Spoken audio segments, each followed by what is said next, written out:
Why does lettuce in a restaurant taste better than it does at home? This question from a viewer stumped me. Hi Adam, we're talking about your question today. I agree, it does taste better in restaurants, and it's not just more salt or better dressing. It's lettuce itself that's different. I found supermarket lettuce to be so pathetic that I stopped buying it altogether. But I promised Adam that I would investigate. A few days after I got Adam's question, I was reading Sola's book and noticed that she suggests buying whole heads of lettuce instead of boxes. I couldn't remember the last time I bought a head of lettuce, and here's why. Whole heads of lettuce often look bruised, since they weren't individually packaged, and I thought that a box would offer some protection from bruising and wilting. The huge lettuce heads like romaine and green leaf remind me of a salad in a college cafeteria.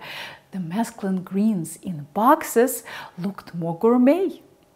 If you want variety, you need to buy 3 to 4 heads. That's a lot of lettuce for someone who doesn't love lettuce. A box has all sorts of greens in it. There are green-looking things and red-looking things and curly white things. Whole heads of lettuce need to be washed.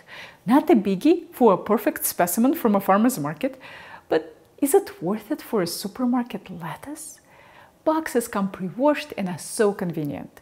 Well, turns out I was wrong on all 4 of these points. It's true that lettuce in a box is less likely to be bruised, but bruising only affects the outer leaves of the head. Once you discard them, the inside leaves are typically in good shape. Even if they are wilted, that's not the end of the world. Just trim the stem and set the head into warm water, just like flowers. Yes, you heard that right. Warm water. That's a big enough topic that I'll make a separate video about it. 30 to 60 minutes later, you'll have a perky head with that delicious crunch. The lettuce in a box is rarely crunchy.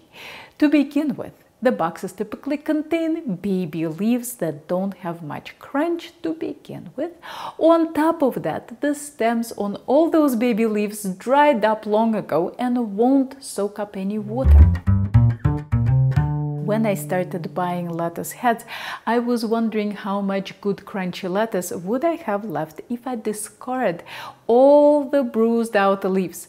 Turns out quite a lot. 1 head of lettuce yielded at least 12 ounces of perfect lettuce for $2, while a box yielded 5 ounces of limp lettuce for $3.50. If washed and stored properly, a head of lettuce could last for 2 weeks, while a box of lettuce is sometimes dead on arrival. Since I ignored the lettuce heads until 3 months ago, I didn't realize that even ordinary supermarkets carry varieties besides romaine, green leaf, and red leaf. Stores in my area carry Frisée, that is delicate and lacy, escarole, that is wavy and juicy, and bib, with nooks and crannies perfect for holding dressing. Technically, Frisée and escarole are chicories. If you don't know what that is, join the club. This word wasn't in my vocabulary until 3 months ago. Chicories are lettuce's bitter cousins. How bitter they are depends on the variety and a specific head. I didn't find escarole bitter at all. Frisée and Belgian endive can be slightly bitter, and radicchio is not for the faint of heart. My favorite combination is 50% sweet lettuces and 50% Frisée. The only way you'll find your favorite combination is by experimenting. Try a different head each week until you strike gold. Here's what gold looks like from my supermarket. I know, cheesy product name, but this box is a treasure.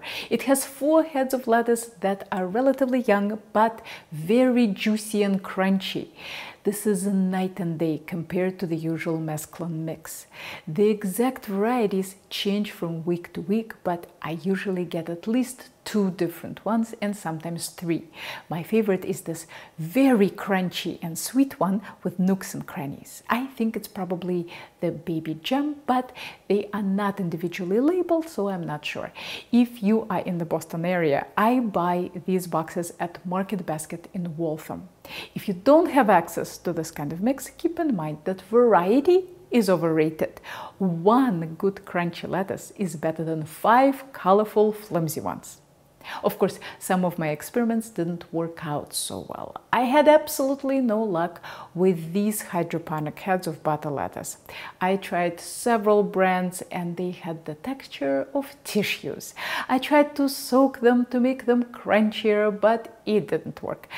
I am also not a huge fan of red leaf lettuce because it's flimsy.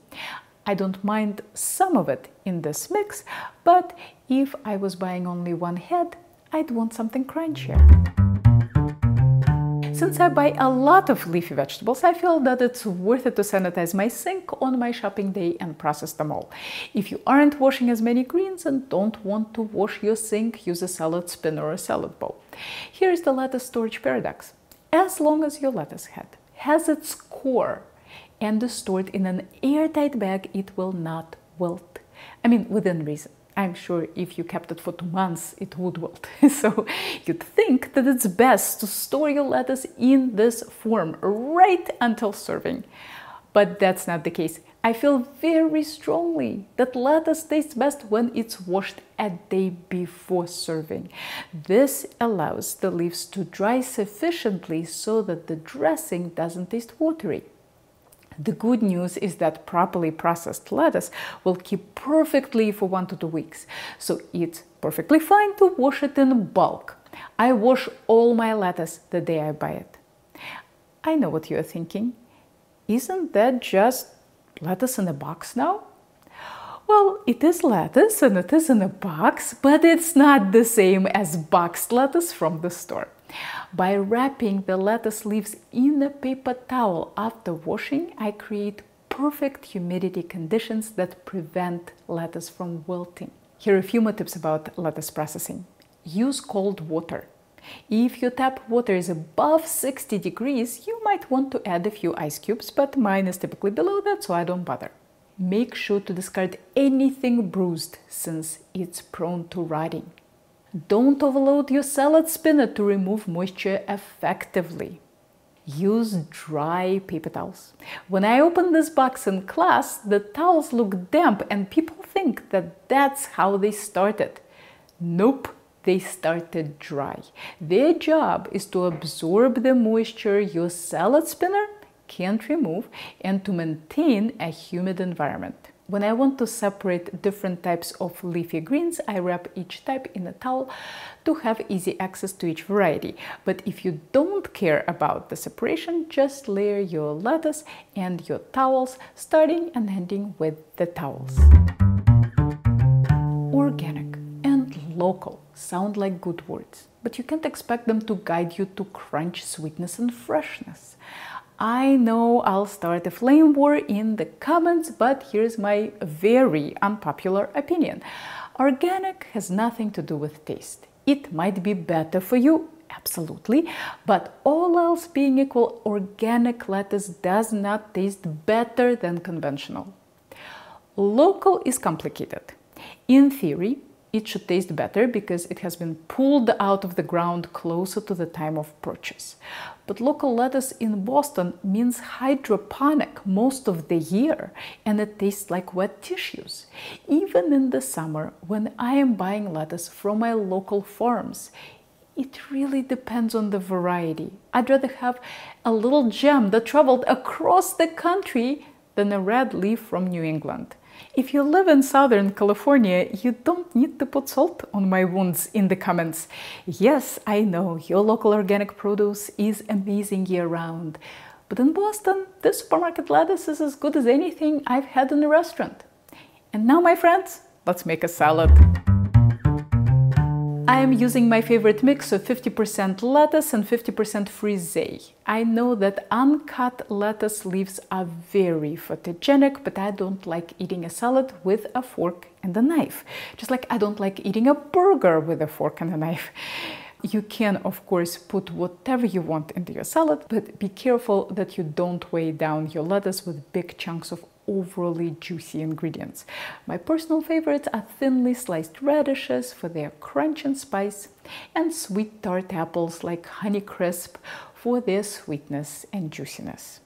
Go easy on these ingredients. They are accents, not the main event. Avocado would be great, but I don't have one today. It's nice to add some form of an onion too. Today I'll go with scallions since I'll need them for the dressing as well. You can definitely stop here, but if you want even more textural contrast, add some cooked quinoa.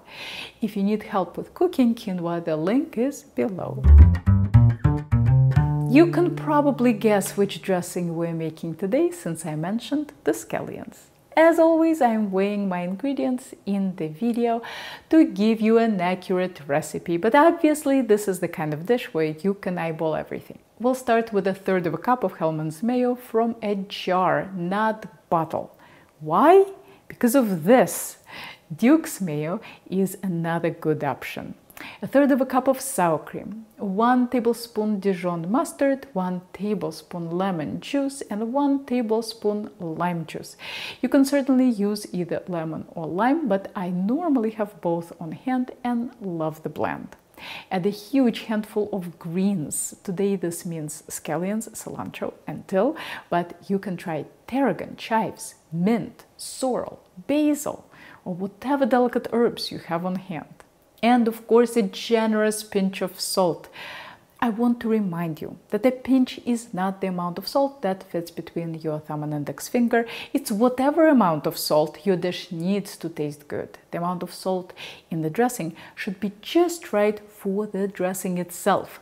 We'll add salt to the salad as well, so don't try to oversalt the dressing. This is a big batch, but it lasts very well in the fridge for 3 to 4 days. Just like I can't tell you how much butter to put on your bread, I can't tell you how much dressing to make for your salad. I'm guessing this would be enough for a pound of lettuce or about 8 portions, but today I'm making 2, so I only need 1/4 cup or so.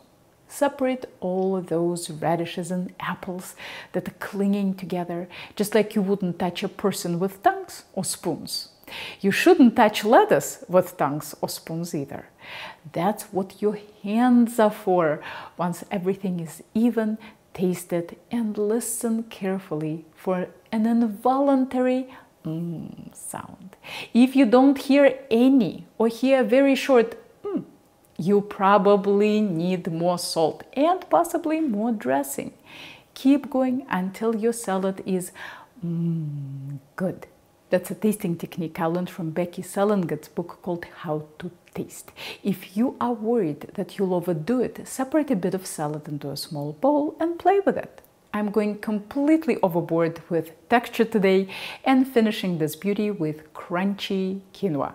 I'll make a video about it soon. Yes, I know I already have a video about both regular and crunchy quinoa, but I've greatly improved my technique since then. Here are more thought-provoking culinary videos for you to check out, and if you are ever in the Boston area, maybe I'll see you in one of my classes.